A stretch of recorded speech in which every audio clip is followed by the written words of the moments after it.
এখন কিছু টুপিওয়ালা শয়তান বেরিয়েছে, এ আবার নবীর দুরুদকেও ডুপ্লিকেট বানাতে চায়।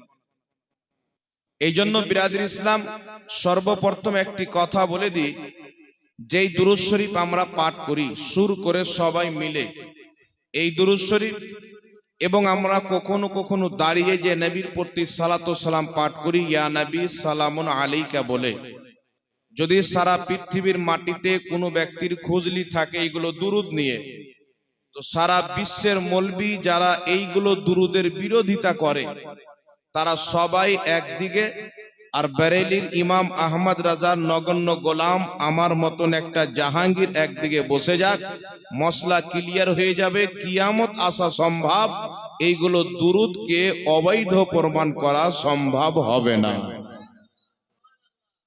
আর আমার বেঁচে থাকা পর্যন্ত চ্যালেঞ্জ ছিল, আছে, এটা নয় যে চ্যালেঞ্জ দিয়ে পালিয়ে গেলাম। একটা কথা মনে রাখবেন, আমরা তো নবীর প্রতি দুরুদ পড়ি, কিন্তু যারা বলে এই দুরুদ পড়া যাবে না, ওই মৌলবীদের ইমাম শয়তানের প্রতি দুরুদ পড়ে রেখেছে। বর্তমান জামানাতে একটি দল বেরিয়েছে যারা লাফাই বেশি, তারা নিজেকে আহলে হাদিস বলতে চায়।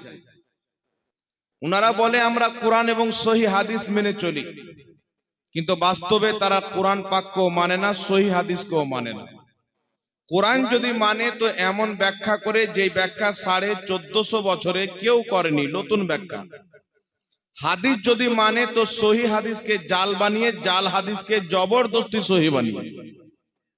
এই ধরনের মৌলবি এদের সবচাইতে বড় ইমাম নওয়াব সিদ্দিক হাসান খা ভোপালী নিজের কিতাব খৈরাতুল খৈরাতের মধ্যে লিখছে, শয়তান আলাইহিস সালাতু ওয়াস সালাম, মানে শয়তানের প্রতি দুরুদ এবং সালাম। আমরা নবীর প্রতি দুরুদ পড়লে বলে কোন হাদিসে আছে? তো আপনাদের ইমাম শয়তানের প্রতি দুরুদ ও সালাম পড়েছে, এটা কোন হাদিসে আছে?